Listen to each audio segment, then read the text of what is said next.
Pinatunayan ng 17-year-old Filipina cyclist na si Alexandra Lexi Domortorio ang talento ng mga Pinoy International stage matapos magugi ng gintong medalya sa Women's Junior Cross Country event sa 2025 UCA Thailand Mountain Bike Cup na ganap sa Kanchanaburi, Thailand noong Enero 14 to 15.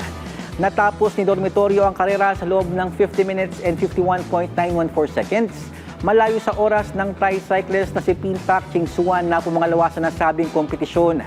Hinahangaan din si Lexi bilang sumusunod sa yapak ng kanyang nakatandang kapatid na si Ariana Evangelista na nagkampiyon sa Women's Olympic Cross Country Under-23 category noong 2018 Asian Continental Championships at nag-uwi ng 2 medalya sa 2023 Southeast Asian Games.